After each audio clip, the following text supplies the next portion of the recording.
खोसा साहब, नुकसान कर देते हैं। नैब रिफॉर्म, अकाउंटेबिलिटी रिफॉर्म, ऐसा ट्रांसपेरेंट निज़ाम जहाँ चोर बच ना पाए।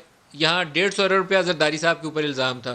शहबाज शरीफ साहब के बच्चों के ऊपर आज भी इल्ज़ाम है कि वो पता नहीं किस किस के ज़रिए वो पैसा इतने मिलियन डॉलर का घुमाया और वो शहबाज शरीफ साहब की फैमिली के पास पहुँच गया। अगर वो गया पैसा तो उनको सज़ा मिलनी चाहिए, कोई दुनिया का कानून नहीं कहता कि उनको सज़ा ना मिले, लेकिन शफाफियत जो है वो तकाजा है उसका। क्या किया जाए?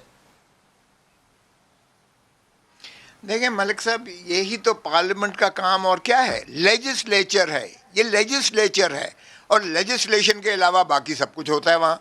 यानी आप देखिएगा उन तकारीर, ज़रा लेवल देखें तकारीर का। मुराद सईद साहब खड़े होते हैं तो चोर से शुरू होते हैं, डकैत और पता नहीं कहाँ तक जो है वो विर्द करते हैं सारी।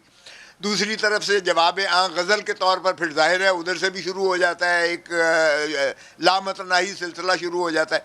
मुझे बताएं कौन सी संजीदा लेजिस्लेशन पर डिबेट होती है हमारे किसी पार्लियामेंट दोनों ऐवानों में या सूबाई असेंबलियों में? ड्राफ्ट तो मौजूद है, बुनियादी अभी तौर शायद पर तो नून लीग ने हमें भी दिया हुआ है, एक आपकी जमात से फारूक नाइक साहब ने दिया हुआ है ड्राफ्ट। क्या उसको बुनियाद बनाकर नहीं आगे तो चला जा वो सकता है? क्या एक दफ़ा देखें, कमेटी भी एक्टिव हुई थी फरोग नसीम साहब की सरबराही में, वो अब दोबारा डेड हो गई है।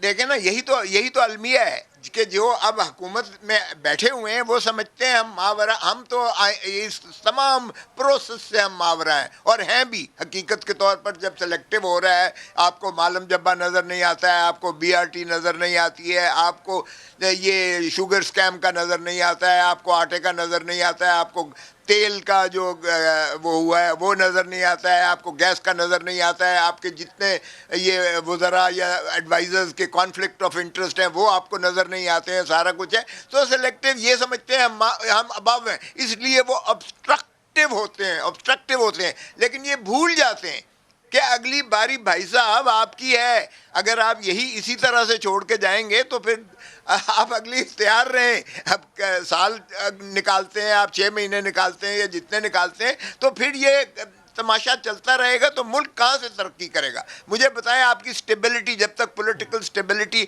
नहीं होगी मुल्क में, उस वक्त तक जाहिर है कि इकोनॉमिक स्टेबिलिटी नहीं हो सकती है, आपका मुल्क तरक्की नहीं कर सकता है, आपका तमाम तात्तुल का शिकार है। और ये मुल्क जिस दहाने पर चल रहा है, अब आ गया है नहज पर, जिस नहज पर अभी तो हुकूमत को कोरोना ने बचाया हुआ है। जिस दिन कोरोना गया, आप देखें लोगों का एक ऐसा लामतनाही जुलूस होगा, ये खशो खसाक की तरह बह जाएंगे ये लोग। और जिस तरह chief justice Lahore high court ने कहा, ये तो जो नॉन इलेक्टेड हैं, एडवाइजर हैं, ये तो बैग उठाएंगे और ये तो वापस चले जाएंगे, इनका कौन सा मफादात है? आप बहुत खूबसूरत तरीके से जुल्फी बुखारी साहब पर जो आप सवालात कर रहे थे, उसका उनके पास कोई जवाब नहीं था, क्योंकि उनका कोई इंटरेस्ट पाकिस्तान में, कोई स्टेक, कोई टैक्स, कोई प्रॉपर्टी, कोई बिजनेस, कुछ नहीं है। वहाँ से इबारत हुए हैं पैराट्रूपर की तरह, और जब होगा